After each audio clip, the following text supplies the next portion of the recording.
Okay,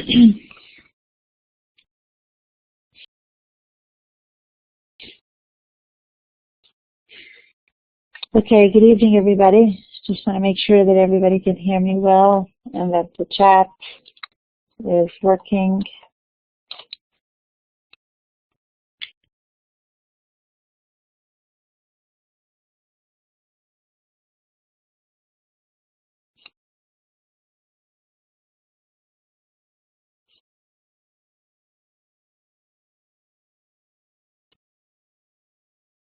Okay, great. Miss, I can't talk on the محادثة. Hello, chat. This is what? This is you're Syrian, right?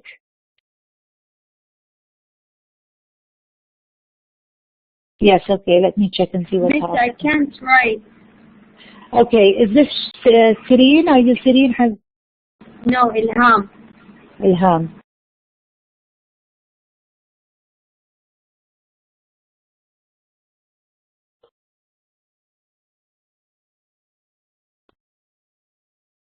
Okay, chat, check now, Ilham, see if you can work or not.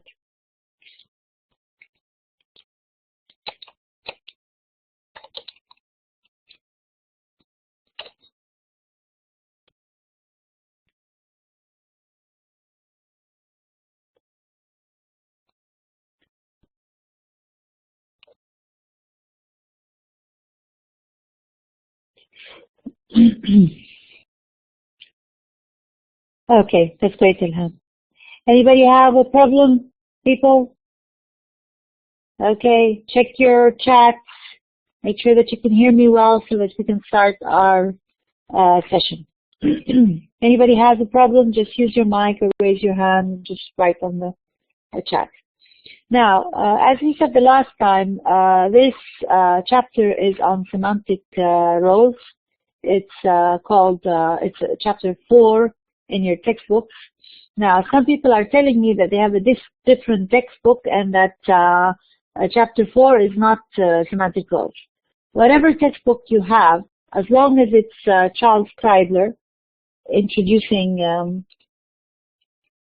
English semantics, just look for the chapter that says semantic roles.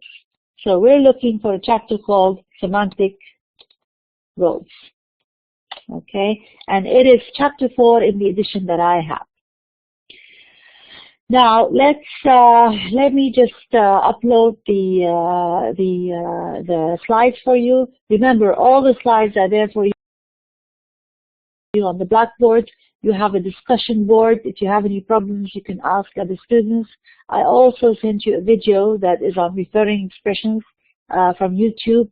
As I said, please feel free to include any videos that you like that will help other students in your chats, in your discussion forums. You have the function. You can upload videos from YouTube, which is called Upshare or Mishap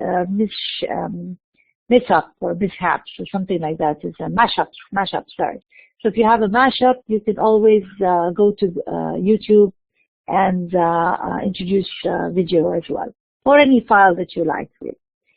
So let's hold on while I just get the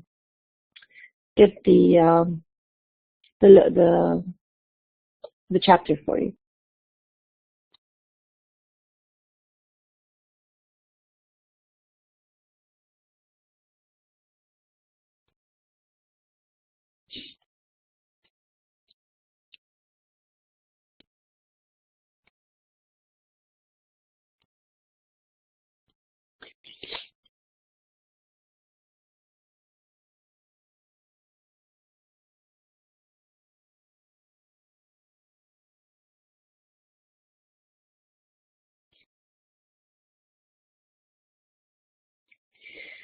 Okay, now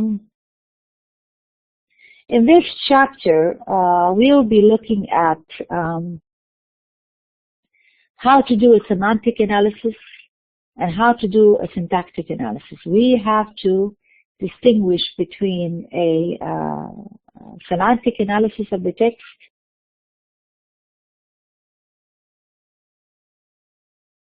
So we're going to distinguish between a syntactic analysis, and a semantic one. And the book will tell you how to do that, how to distinguish between the two. But the main thing to remember is that we're looking at two things. We're looking at what we call form of a word, but also its function. And these two things are very important. Now, when we talk about the form of any word, we're really talking about whether the word is a verb or a noun or an adjective or a preposition. You know, the actual form, the shakl of the word.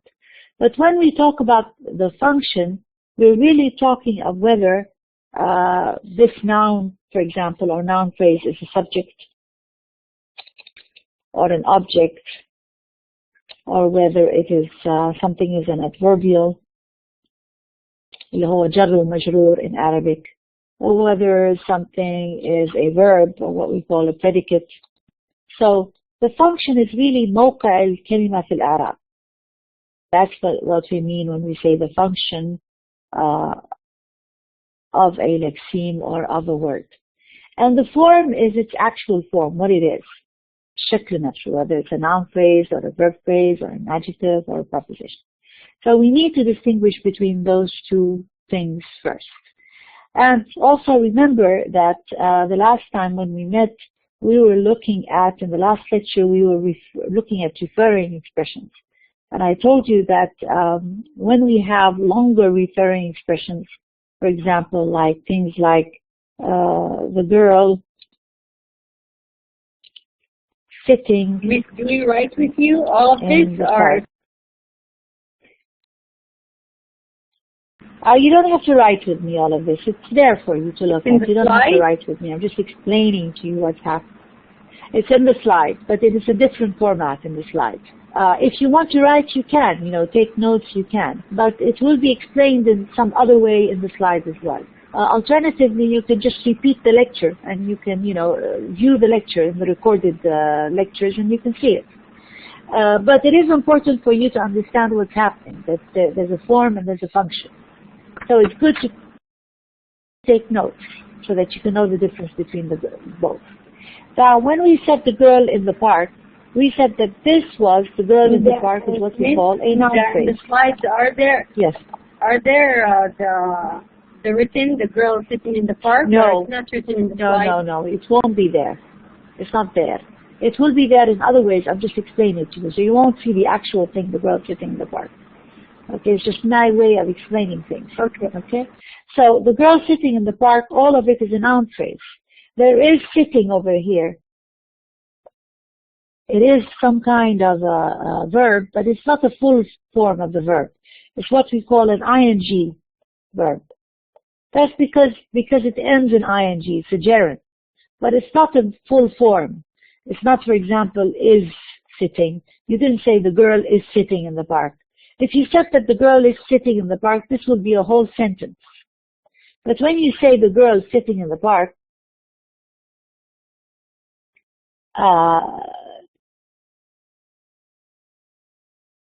it is just a noun phrase.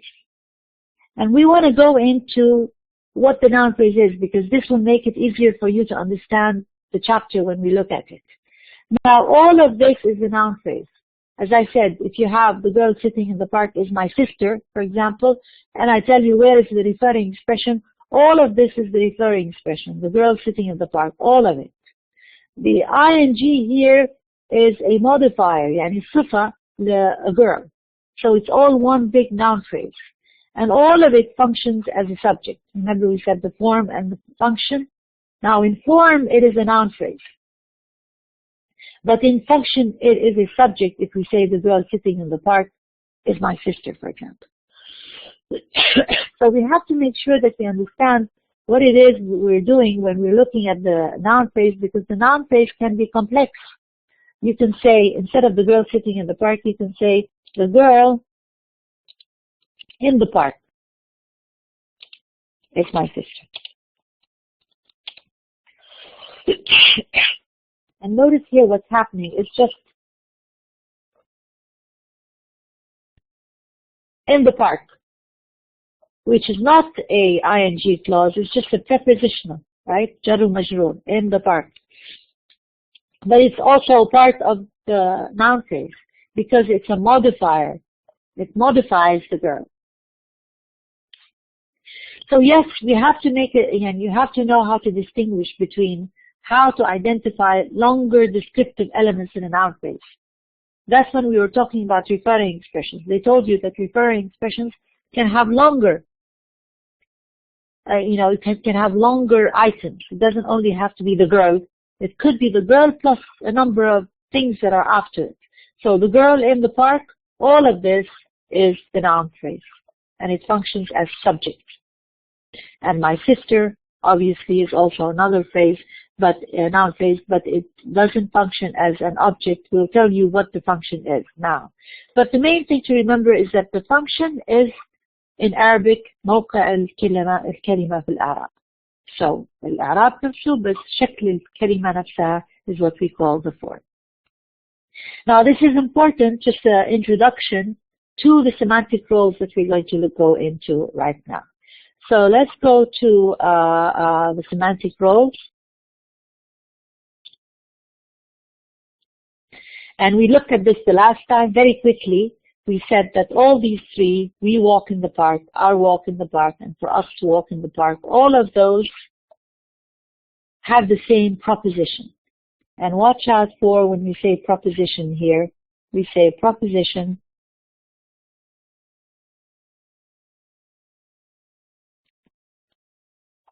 It's a proposition with a O. Not a preposition, it's a proposition. Proposition.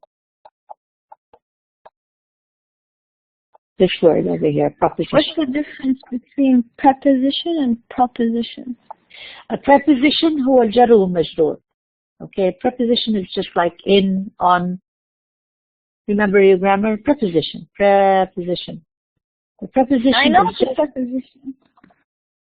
Yeah, okay. The preposition is what we know in between for, but the proposition is what we looked at the last time. The proposition is the main idea in any sentence.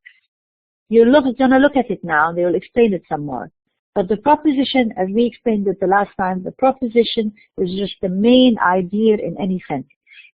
What you're thinking of, what you want to say, is the proposition. Usually the proposition is just a noun or a verb, but we'll see what it is. So just hold on until we get to the actual meaning of a proposition. But you took this in chapter 3 when we looked at language in use. Now, when we looked at language in use, they told you what a proposition is. The proposition is the actual meaning of a sentence, what the sentence entails. So all of these three, we walk in the park, our walk in the park, for us to walk in the park, this is a complete sentence. Our walk in the park is not a complete sentence, it's just a noun phrase in terms of form, because it's made up of a determiner, a head noun, and a prepositional phrase. And all of it is one noun phrase. So it's not a complete sentence, it doesn't have a verb. If you wanted it, you can turn this into a sentence. You can say, our walk in the park is nice. But this is just simply a noun phrase now. When we say for us to walk in the park, now this is a prepositional phrase. Why? Because it starts with a preposition, for. So therefore, this is a preposition. But what we're saying that is in all three have the same meaning. And so we say all three have the same proposition. They are seated in different ways. They have different function words, different grammatical words, but the meaning is the same. In one, we walk in the park, it's a complete sentence. It has a subject and a verb. It's complete. 2 and 3, there are no main verbs. There is a verb, for example, walk here is not a verb, it's a noun, our walk. And to walk here is not a finite verb, it's a non-finite verb, a verb for the masdar here. And it completes for us.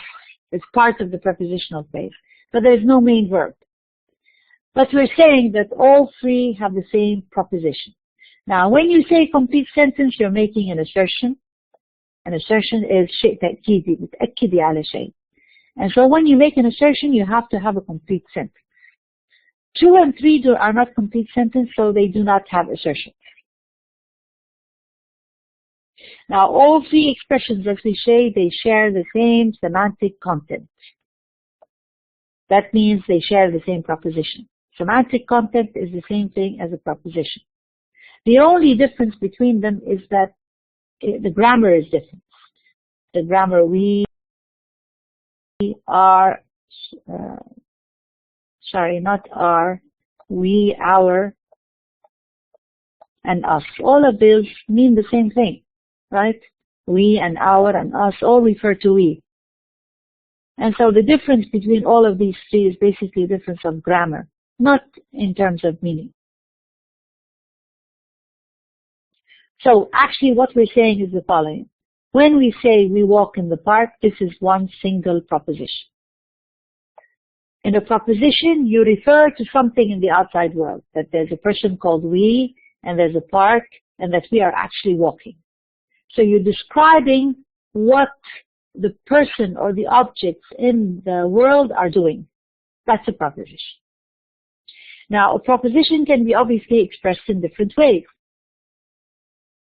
You can say, Helen put on a sweater, or Helen put a sweater on. Just change the position of put and on. Either put on together or separate put and on.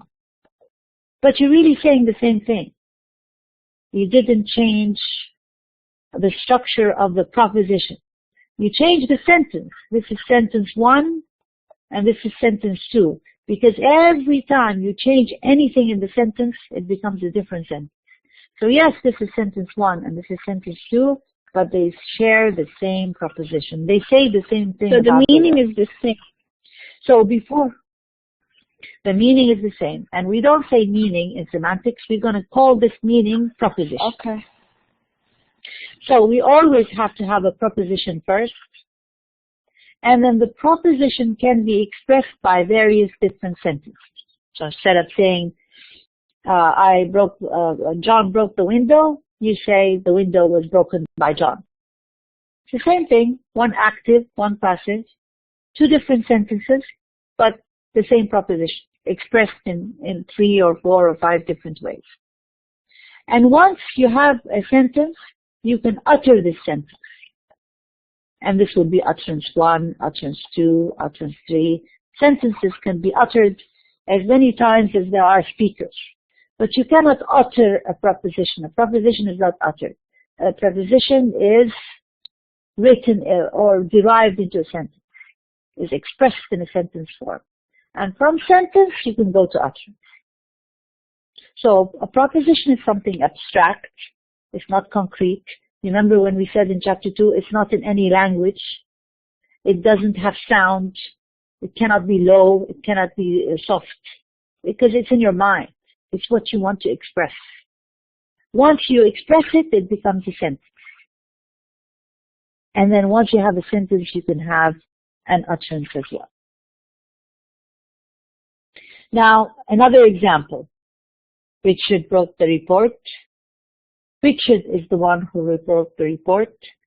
The report was written by Richard, or the report is what Richard wrote. These are 4 different sentences, but they all express the same proposition. They all point to the same thing in the world, that there's a person called Richard, and there's a report, and that Richard is the one who wrote it. How you express it depends on what you want to do. You change the grammatical form of the words. You change the grammar, but the basic proposition remains the same. What is that proposition? What does it include? It includes Richard, which will never change.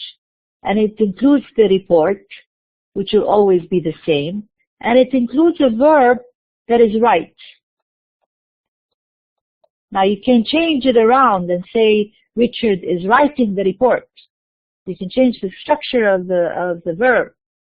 But the base of the verb, al-masdar, is always right. So what are the elements of the proposition?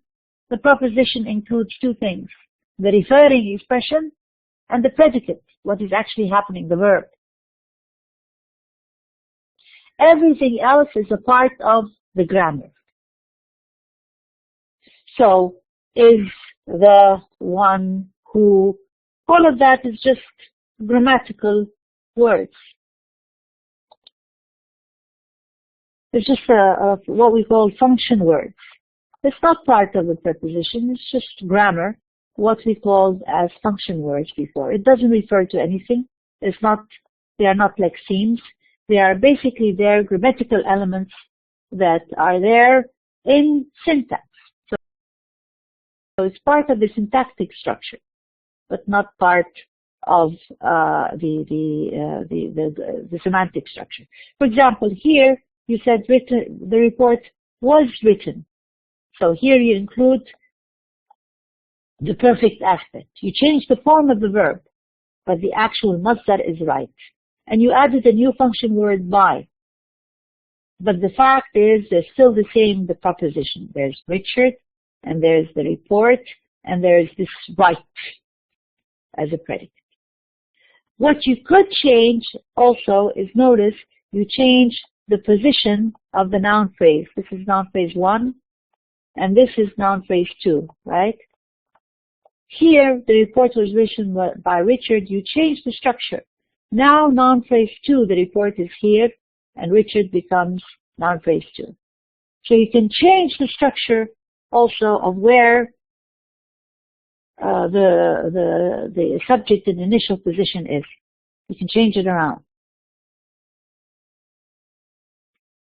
So what we do is we can change the focus.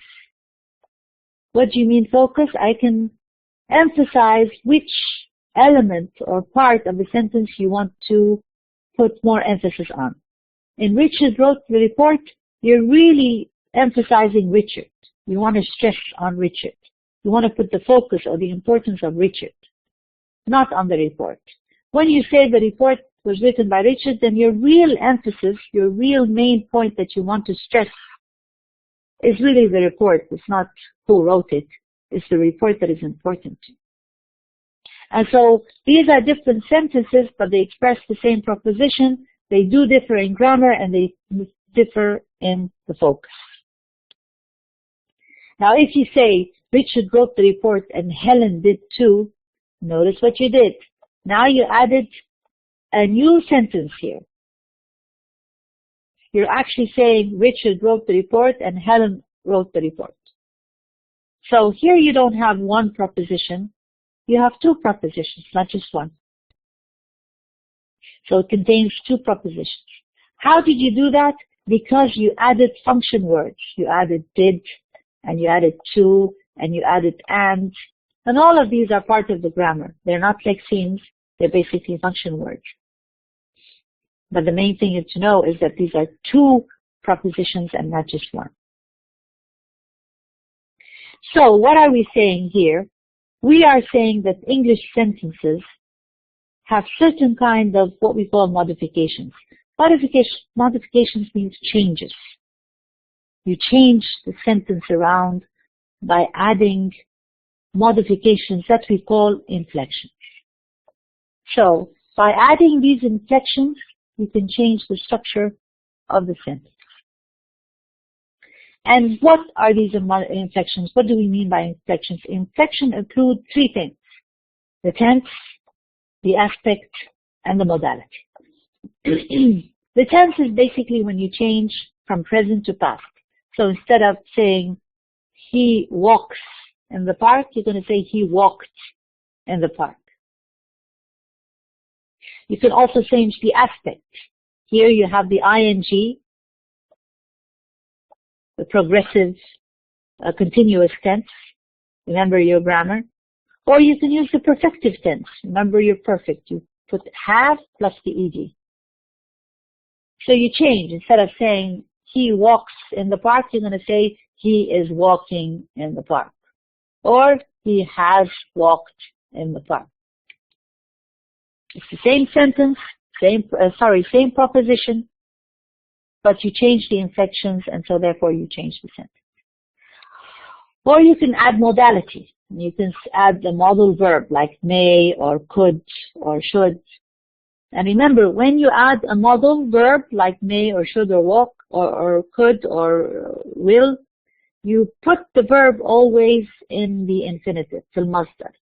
You cannot say may walks or may walked or may walking. After the helping verb like may or could or will, the verb is always fil masdar in the infinitive form. Now, can I add two things together? Yes, you can add aspect and modality. You can say, he may have been walking. So there's may, and then you add have been.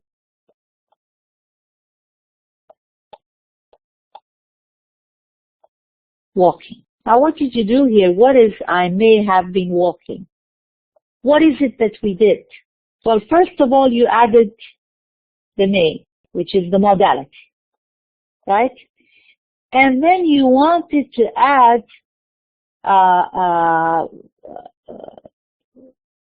the perfective. And so you had have over here. But then in addition to the perfective, you wanted to add the ing format. So there you have been and the ing. Now, why did we say been? Because you know that the verb to be, the past participle of it is en. And this one, the perfective, always has to have an ed or an en. So it's have written, for example. So that is why really what's happening here is that you added modality, you added the perfective, and then you added the ing as well. So you can add many things. When we talk about what is the scheme is what we mean, namudaj, namat of a simple sentence. What is the structure of a simple sentence in English? Well, we're saying that the structure, the semantic structure, mind you, we're talking about the semantic structure, not the syntactic structure. The semantic structure of a simple sentence always has to have an inflection plus the proposition. Remember, the proposition with an O. And plus and minus focus, or what we call focus in brackets, because you can change the focus around. You can say instead of the report was written by Mary, Mary wrote the report. But this is the structure. It includes inflection plus proposition and in between brackets plus focus. What does the inflection include? It includes three things: tense, aspect, and modality. So if I were to tell you in an exam, what is the semantic scheme for a simple sentence, you have to draw this diagram, which is there in your book. And you also have to understand it, that in any sentence has the following semantic structure. It has inflection and it has a proposition. And it also has to have plus or minus focus. Meaning, which part of the sentence are you going to emphasize?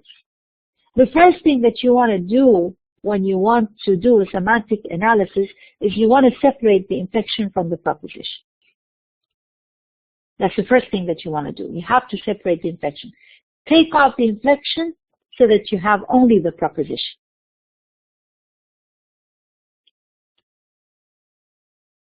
And we will see how we're going to do that. Now, as we said, if you want to describe the sentence, you're doing a syntactic analysis. You're describing the sentence, the actual sentence that you have in front of you. But if you're going to describe the proposition, you'll be doing a semantic analysis. So what does that mean? It means that a syntactic analysis looks at the lexemes and the function words in a sentence. And you want to know what the function of these lexemes are. And remember, the function is الإعراب. موقع الجملة في موقع الكلمة في الجملة الإعراب. And we all know إعراب. We take it in Arabic. We've looked at it many times. الفعل والفاعل مفعول به جر ومجرور مضاف إليه. All of these are إعراب. the kalimat. So in a syntactic analysis, that's what we do really. We look at the sentence and we find out where the lexemes are, where are the function words, وموقع اللexemes هذه في الجملة نفسها. Now, what are the functions? How many functions are there in English? We're only going to look at basically 5 functions. The subject or فاعل, the predicate, which is the فعل, the object, the مفعول به, something called a complement, and finally the adverbial, which is الجر والمجرور. We're going to look at the complement and we'll see what this is also. So, what are these in the syntactic? And notice this is table 4.1 in your book. This is the syntactic analysis of the sentence. It's very simple. It's not like the syntax course where you're going to go into syntactic trees. We don't want to look at the syntactic tree here. We want to know the description of the sentence in terms of word or lexeme and function. And basically 5 functions that we're going to look at here. Now, a sentence can have 2 elements only in a sentence. It can have just a subject and a predicate. When you say a window broke. What kind of structure is this? This is basically a subject and a verb. This is the subject, it's a noun phrase, and this is the predicate, which is broke. And it's an SV structure. You can say the boy slept, the dog ran, my grandfather slept. All of these are just simple SV structures made up of a subject and a verb. Notice that the function is subject. The form, this is a noun phrase. Why? Because it's made up of a determiner and a head noun. So it's a noun phrase. Now you can also have a longer structure than just an SV. Remember, this is called the intransitive. If you remember your grammar, it doesn't have to have an object. It's intransitive. The transitive verb is a verb that has to have an object. But an intransitive verb, and I'm trying to make you remember your grammar, people, what we call the intransitive and the transitive verbs. The intransitive verbs is a verb that doesn't need an object. It's intransitive. So intransitive verb, is it a verb that doesn't have an object? It's minus object. There it is. That's break is an intransitive verb. But break can also be a transitive verb. You can say Tom broke a window. Tom is a noun phrase and a window is a noun phrase. But Tom here functions as a subject. Excuse me, and a window here functions as an object. So the structure here is an SVO structure. Subject, verb, and an object after. What about our dog is under the house? Here's our dog. The predicate is, but there's no object. Now you just have an adverbial. An adverbial is a prepositional phrase in terms of form. It's made up of a preposition followed by the noun phrase. And so it has this, the structure SVA. What is A? An adverbial is any prepositional phrase.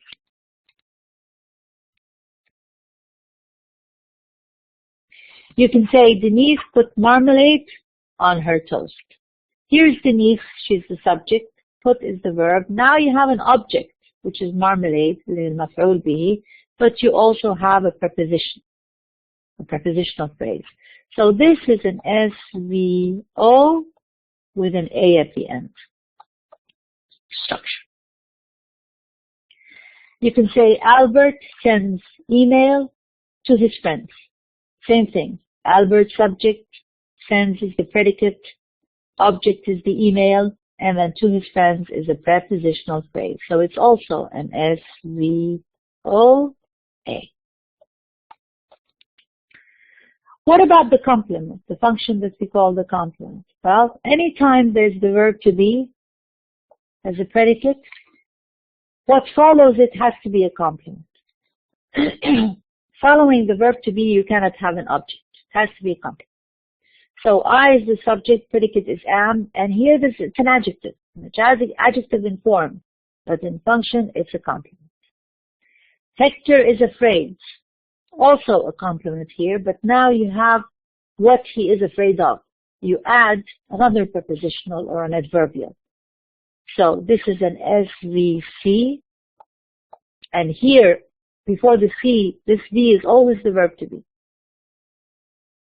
Here you have an SVC also. Hector is afraid, but you add what he is afraid of, and so you add an adverbial. Hector is happy with his class. Hector is angry with his teacher. Hector is jealous of his brother. Okay, here the adjective can always be followed by a prepositional phrase that kind of explains. Now, a complement doesn't only have to be a verb, an adjective. It can also be a noun phrase, like a banker. Mr. Wimple is a banker. Mr. Wimple is a teacher. Mr. Wimple is a carpenter. Mr. Wimple is a man. Any kind of noun phrase, as long as it follows the verb to be, has to be a complement. Mr. Wimple is the person in the corner. It's the same thing. It's a complement.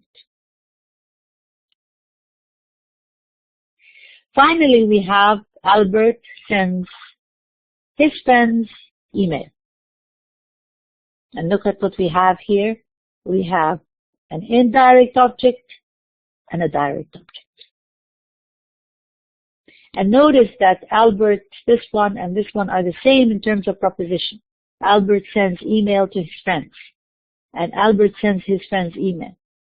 They're both the same proposition, but syntactically they are different, and they have a different structure grammatically, so they're two different sentences. Here it's an SVO, and his friends come in a adverbial format. Here, his friends are noun phrases. They're indirect objects. Now, the direct object is usually the thing that you receive. Albert sends what? Email. So email becomes the direct object.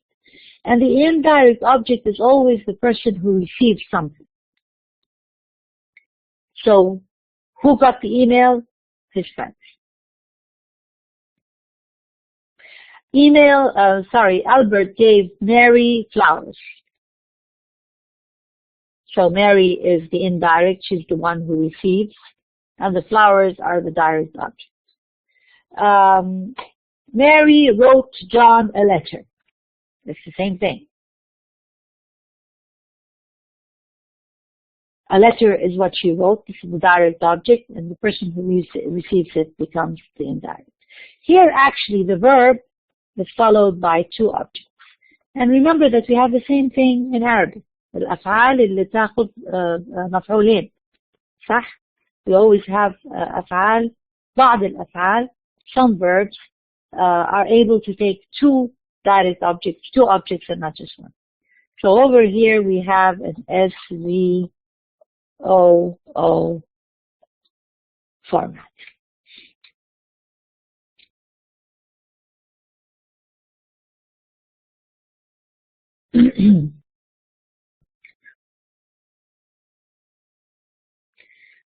So when we're dealing with, this is as far as syntactic analysis is concerned. And we have to remember also, going back, that there's another function that we talked about when we said, for example, the girl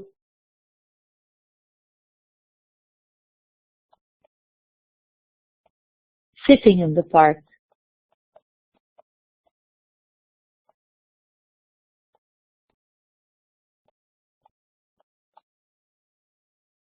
Is my sister, for example.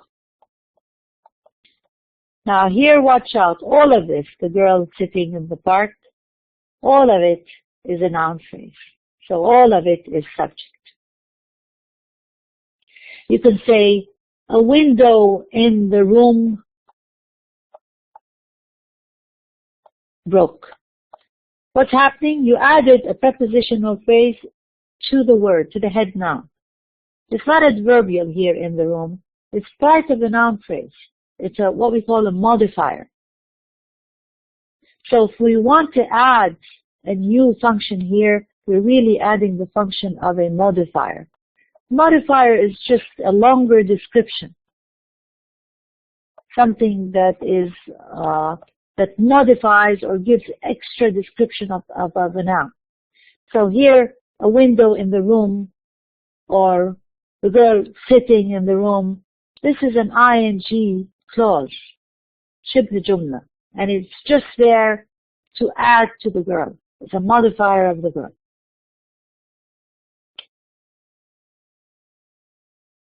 So when we're doing semantic analysis, we're dealing with basically the proposition that is expressed by the sentence. We're not dealing with any of the function words, the grammatical words. And the first thing that we need to do in semantic analysis is that we have to separate the inflection from the preposition. So the proposition is Albert sent Albert's friends an email. We're going to remove all the tense, and we're going to move, the his, which is a possessive, like his friends. Instead of saying his friends, we're going to change that, and we're going to say Albert's friends, just the friends of Albert. And the verb to be is are, where all of it has no meaning, so we're going to remove it from the proposition. And so in semantic analysis, we're really saying that every proposition has to have only one predicate and a varying number of referring expressions. These referring expressions are noun phrases, and we're going to call them now arguments. So window, Albert, the house, all of those are arguments. Why? Because they are referring expressions. And the predicate in a semantic structure, remember the predicate in syntax is always a verb. Now in semantic analysis, the predicate can be a verb, it can be an adjective, it can be a preposition, it can be a noun phrase. It doesn't only have to be a verb. Now they're going to tell you how we're going to do that now. So when you say a window broke, the predicate is break. Remember, it's not broke, because you have to take away the tense. The tense was broke in the past, but you're going to take away the tense and leave it as it is in the present, and so it's break. Where is the referring expression? It's here, a window, and this referring expression is an argument. So all referring expressions are immediately arguments, and what is left is the predicate. Remember, there can only be one predicate in a sentence. So a window broke would be break as the predicate and a window as referring expression. The convention is to underline the predicate always, and the referring expression is after it. This is what the proposition is. When you said Tom broke the window, the predicate is also break, but now you have two referring expressions or two arguments, Tom and a window. When we said our dog is under the house, here you have dog and the house as referring expressions, and the preposition is, the proposition is under. Now remember, the sentence was our dog is under the house. Right? That's the proposition. That's the sentence. Our dog is under the house. You want to know where the proposition, you want to do a semantic analysis, right? So what are we going to do first of all?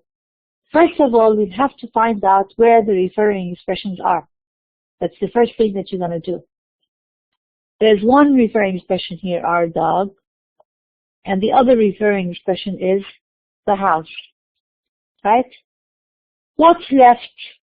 You have is and under, right? You're gonna delete is because we said it's part of the grammar, It cannot be a predicate. You just have to remove all inflections. And the only thing that's left is under, right? So under has to be the predicate, because there can only be one predicate in a sentence, in a semantic analysis. So here the predicate is under, and it has two arguments, our dog and the house. So the proposition of the sentence, our dog is under the house, is under our dog, the house.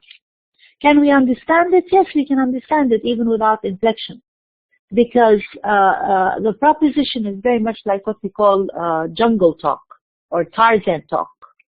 You know, Tarzan and the jungle, you know, they talk in propositions. Me Tarzan, you Jane. It's no inflection. It's just basic recurring expression and the predicate. So yes, the predicate can be a verb, but the predicate can also be a preposition. And notice again that when we write the proposition, you underline the predicate and then put a comma, and next to it you will put all the referring expressions. Now here, when you said Denise put marmalade on her toast, this is again, we have Denise as a referring expression, marmalade is a referring expression, and then notice Denise's toast, because you don't want to repeat her, because her is part of the inflections, it's part of the functional meaning. It doesn't have semantic meaning. So you're going to delete it and repeat Denise. And what is the predicate? The predicate is put on. And notice it's not only put, because put on is what we call a prepositional verb. It's a verb plus a preposition together in one. It's like in Arabic, يرغب في ويرغب عن, right? A verb that has to have a preposition. In this one, Albert sent his friend's email. The predicate is sent, and the referring expression is Albert, email, and Albert's friend. If you say, I am thirsty, the referring expression is I, right? You take away am, and the predicate has to be thirsty. So predicates can also be adjectives as well, right? They're not only prepositions and verbs, but they can also be adjectives. If you say Hector is afraid of the dark, you have two referring expressions, Hector and the dark, and the preposition and the predicate becomes afraid of. Why afraid of? Because we say that an afraid and of is a complex adjective. It's made up of an adjective and a preposition together in one, afraid of. And when you said Mr. Wimple is a banker, obviously Mr. Wimple is a referring expression, but a banker here is a noun phrase, but it's not a referring expression. Why is it not a referring expression? Because a banker is an occupation. It's just a description. It doesn't refer to something outside in the external reality. It's just a description of who Mr. Wimple is. So banker here becomes the predicate.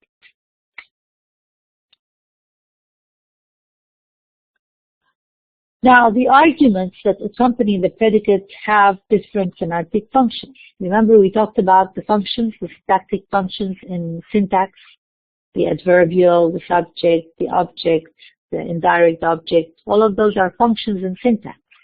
Now, in semantic, we're going to also have functions, but we're not going to call them functions now. We're going to call them roles. So, all the arguments that are there with the predicate are called roles. Remember, the roles is of the arguments, and all the arguments are noun phrases. Now, these roles depend on the nature of the predicate, and obviously on their own meaning as well, but part of the role has to do with the predicate itself. It is the predicate that tells you what the functions are. So look at the semantic proposition, the semantic structure of a proposition. And if you can have the structure as follows. Remember, we said the structure or the scheme of a sentence is inflection plus proposition plus focus. Now we're going to look at what the proposition has in terms of structure also. It has to have a predicate, and there's only one predicate. And then it has to have a number of arguments. Argument 1, argument 2, and argument 3. Now, the most arguments that a sentence has in English, a simple sentence, is 3. You cannot have more than 3 arguments. Only one predicate, but the most that a predicate can have is 3 arguments. And we're going to start and look at what are the roles that we're talking about when we say the roles of the referring expressions or arguments in semantic analysis. Now, the first role that we have is a very simple role called the actor. And we call an actor when we have a subject. In syntax, we call it subject. In semantics, we're not going to call it subject anymore. We're going to call it actor. So the role of an actor is the role of an argument that performs some action without affecting any other entity. Affecting means changing or having some kind of effect on somebody else. So if you say Sylvia left, Sylvia is the argument because it's a noun phrase. Now, what did Sylvia do? She just left, and left is the predicate. Now, when Sylvia left, did she change anything? Is there another object here that she changed in any way? Obviously not. So she becomes an actor. An actor is basically when the verb or when the predicate is an intransitive verb. It doesn't have an object following. So it can be grandfather slept. That's the same thing. Here's grandfather. He didn't do anything. He just slept. He didn't change anything or anybody else. So grandfather or Sylvia here is an actor. What about if there's an object afterwards and it changes something else? Well, here's what we call an agent. Agent and actor are very much related to each other. They're both, in syntax, they're very much like subject. But the difference here that when the referring expression is an agent, it means that this actor changed something. It's the role of an argument that by its action affects some other entity. So if you say Tom broke a window, here is Tom, right? And here he breaks. Did he change something in the outside world? Yes, he changed the window. He broke it. And so Tom here becomes an agent. Why? Because he did an action that changed another entity. So part of the function of the word Tom really depends on the predicate. That's why we said at the beginning it depends on the predicate itself. Yes, when you have a predicate like break, most probably the referring expression will be an agent. But it can also be an actor because you say something like a window broke, for example. So these two are very much related to each other. The best way to remember it is to say that an actor is when you act without changing something else, and an agent is when there's an actor, yes, but he changes another entity, and so he becomes an agent. What about the affected? Now, the affected here is very much like the maf'ul bihi, or the object. So it's the role of an argument that undergoes a change due to some event or is affected by some other entity. So, for example, when you say a window broke, here the window is not like Sylvia left. A window here did not do anything. I mean, did the window actually break something? Did the window tell itself, I'm going to break myself and did the action because he has what we call independent thought? Obviously not, because a window is not thinking. He doesn't do anything by himself. It's not human. So a window here is simply the thing that was affected by the breaking. It is the thing that became broke. هو المفعول به really. It's not the actor. Not هو فاعل. It's not a subject. In terms of syntax, it's a subject here. A window is a subject. But semantically, this window did not do anything. It's not the actor. It didn't do any action by itself. It was simply affected by the action of breaking. So who is the agent? Who broke the window? Nobody knows here. It's just the window broke.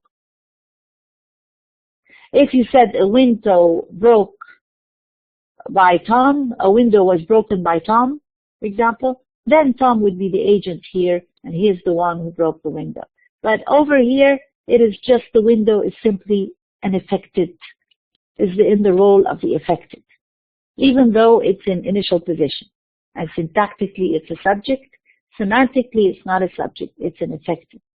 And the predicate, obviously, is break. What about when it's the role of some affecting? While here you have a thing like Betty likes opera. And opera delights Betty. What is this? It's the role of an argument that, without doing any action, affects another entity. So what does that mean? You are affecting something else, but you're not really doing anything. Let's look at an example. When you say Betty likes opera, here is the word opera. And it's supposed to be an object in syntax. But in semantics, when you look at it, opera didn't really do an action. Yeah, Betty likes opera. Betty's the one who's liking. But the opera didn't do anything. It didn't have an action. But at the same time, it affected Betty. What does that mean? It means when you have verbs like loves or likes or delights, whenever there's a person that is feeling something, the thing that makes it feel immediately becomes an affecting. And it doesn't matter where it is. If you say Betty likes opera or opera delights Betty, it doesn't matter which position you put opera. Opera is still the affecting. Let's look at another example like Betty loves John. Here John is the affecting because he changed the feelings of Betty.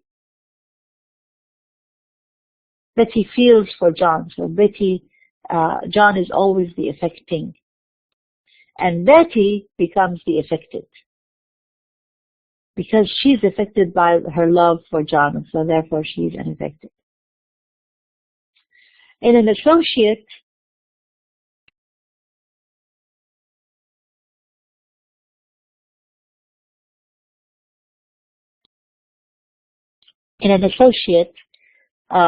it's the role of an argument that tells the status or identity of another argument.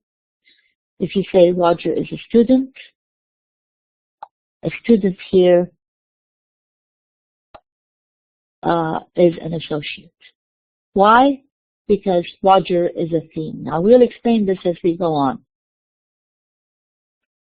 In effect, it's the role of an argument that comes into existence through the action of the predicate. So, Tilly baked a pie. The pie here is an effect. Why? Because before Tilly baked it, the pie did not exist. And again, they will explain how this is. In place, it is the role of an argument that tells you the location of where the action occurred. So if you say the fireman climbed the ladder here is a place because this is where the fireman climbed. And the theme is also the role of an argument that is just a topic. It's just like Jumla Ismiya. Simply a topic. And it's mostly when the predicate is a verb to be, what we call a stative predicate. Look at it over here. Audrey is not really doing any action. She's just simply is. And so she becomes a theme. Now, does the book give you each and every role? Yes, it will, in more details. Here they give you the definition of each role. So basically, if you look, there are 8 or 9 roles. And the chapter will explain in detail what each and every one is. it will also introduce you to what is called as a valency theory. Now, in valency, you're really talking about the predicates. Remember, we said the predicate can be a verb, an adjective, a preposition, and you have to look at the number of referring expressions that it has. So valency is really the number of referring expressions. What does it do? It's a description of the predicate in terms of the number and the types of arguments. So if I say Tom broke the window, broke is a valency of 2, because there's Tom and there's window. There are 2 referring expressions. And as we said, some predicates, just like break, they can have variable. Variable means changing valency, because sometimes it's just a 1. For example, a window broke. Here is break, that's the predicate. How many referring expressions does it have here? Only window. But if you say Tom broke a window, here is break, that's the predicate, but it has 2 referring expressions and not just 1. So valency is really the number of arguments that the predicate has.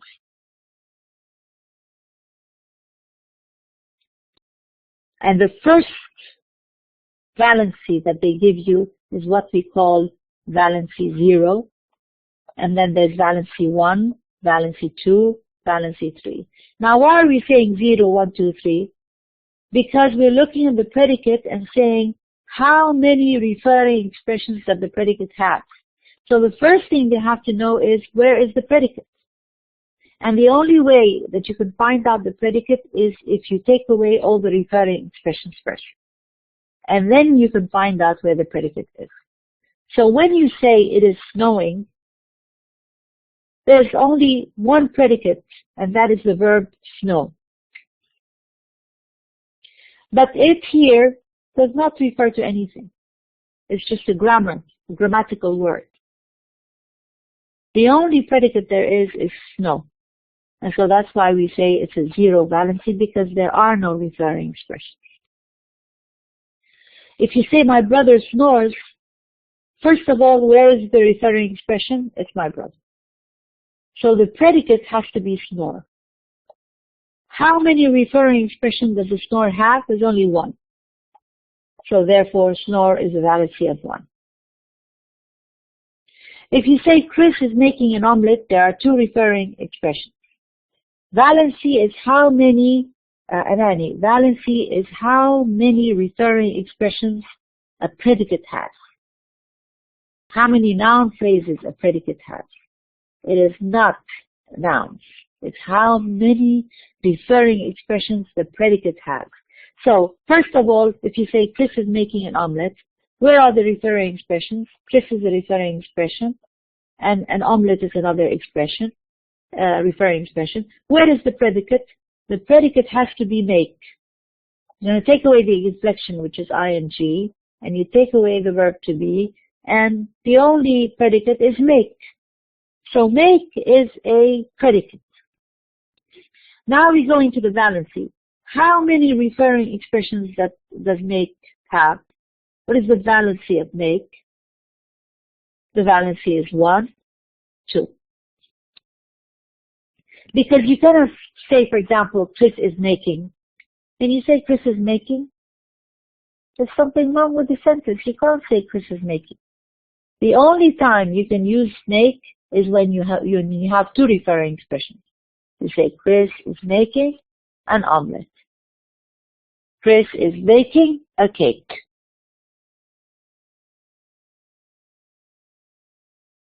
Chris is writing a letter. So, some predicates have to have 2 referring expressions or a valency of 2. What about the valency of 3?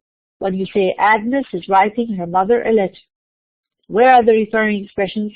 Here's Agnes and her mother and a letter. Where is the predicate? It has to be right. Right is the predicate. I'm going to take away the verb to be.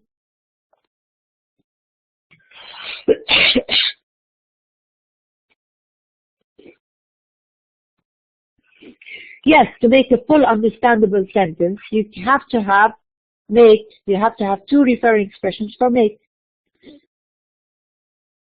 If you want to use the word write properly, you have to say Agnes is writing a letter to somebody, right?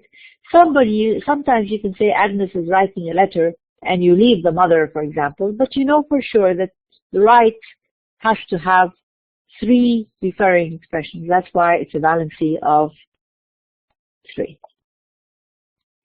So to repeat, valency is the number of arguments or a referring expression that a predicate has.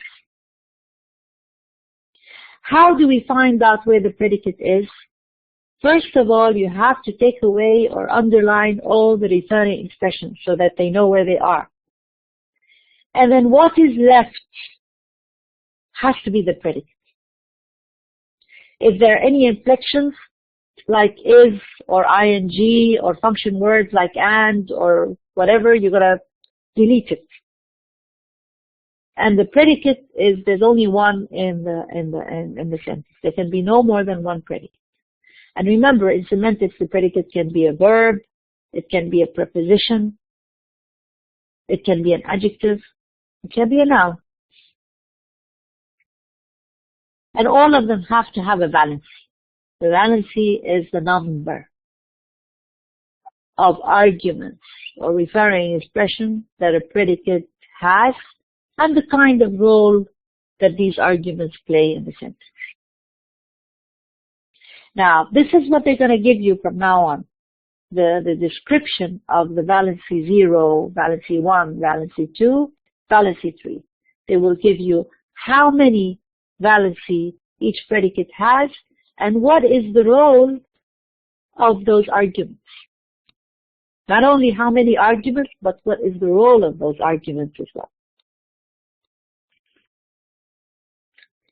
Now, it's 7:20, so I don't want to start something, the rest of the description. The rest of the chapter is a description of this valency theory.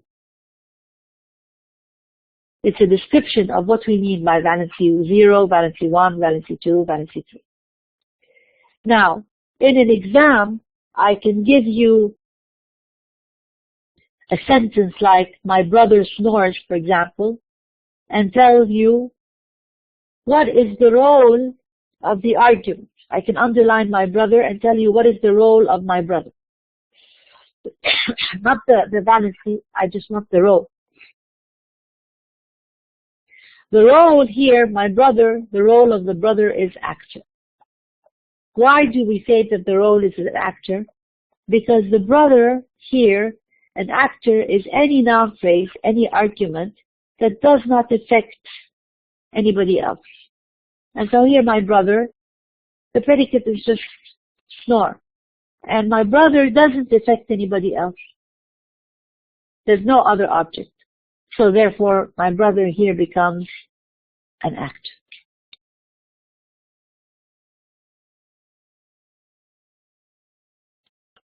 Okay. Alternatively, and I can give you the word snore, for example, I can underline snore and tell you what is the valency of the predicate snore. And you have to say the valency is 1. Because if you want to use the word snore, you're only going to use one noun phrase. Can you say my brother snores my mother? My brother snores the table? It doesn't make sense. When you say snore, it can only have one predicate. It has to have a valency of 1. Obviously, you can say my brother snores, for example, in the morning. But in the morning is a prepositional phrase. It's not part of the noun phrase. You're gonna delete this. It's not part of the noun phrase. It's not part of the sentence. The sentence is only a sentence that has to have noun phrases. Everything else that is not a noun phrase, you're not going to include it. In the morning is a prepositional phrase. It's not part of your main sentence. The sentence is the proposition that we're looking for is only a proposition that has noun phrases on both sides. It's not anything that has to do with the prepositional phrase. We're going to delete those. Snores is the action, so snores is the predicate. The predicate always has to have an argument. What is the argument? The argument is my brother. So how many valency is snore? It is only one, which is my brother. And what is the role of this argument, my brother? The role is an actor. So that's valency theory. Tell me where the predicate is. How many arguments does it have? And what is the role of that argument? Now, in Chris is making an omelet, Chris here is also an actor because he is doing something. But he's not affecting. He's not an agent. An agent is when somebody does things to somebody else. But over here we're saying, yes, Chris is making an omelet, but before he made the omelet, this omelet did not exist.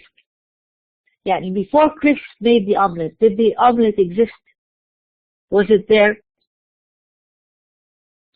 It wasn't there. It's different from like Chris broke the table. The table is there and he broke it. But when Chris is making an omelet, he did something that didn't exist before. Chris built a castle. Before he built it, the castle did not exist. And so Chris is also an actor.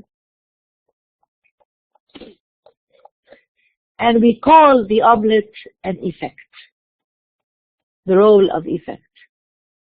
Effect with an E.